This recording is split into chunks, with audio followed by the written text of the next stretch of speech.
今仔这几年，咱台湾嘛正流行越洗洗头。这款洗头毛店，唔若替你洗头，唔若甲你洗头尔，佫会替人去掠零美容乌耳屎。你若亲像伫2023年，咱全台湾越洗洗头新开的店头就超过60间。顶挂显开，闻到一阵清芳的气味。这种特别调的洗头毛水，内面放10几种越南的草药啊，查某人客真喜意。这几年台湾伫咧流行越南式的洗头毛，成长速度真紧。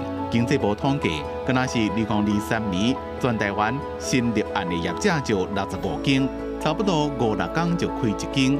会遮尔受欢迎，是因为伊的服务真特别，人可伫洗头毛的时阵，也个人享受面部护理，也个规身躯的按摩俩零。台湾的洗头比较快速、比较潦草的感觉，在这边是因为还有搭配按摩啊，然后跟喷水设计，觉得很酷。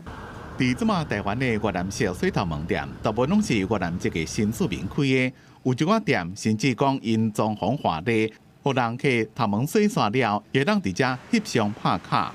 不过，这道即马伫台湾的市场，自几多年前的黄金时期到即马已经真竞争，所以就做一寡转型，去做按摩、芳疗等其他服务。đưa một phần vào giống như là trị liệu để giúp cho khách hàng của mình được thoải mái hơn, bởi vì là thường là khách hàng thì đến với bọn em là đau tóc.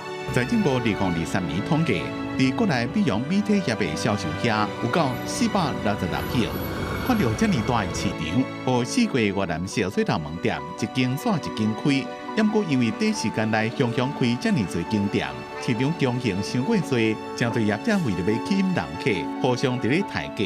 而且服务的内容拢差不多，所以消费者会4个支持无同的店，变做一变性的消费模式。毋但是无法度培养老主顾，以后可能会拄到真具真正的蛋挞效应的危机。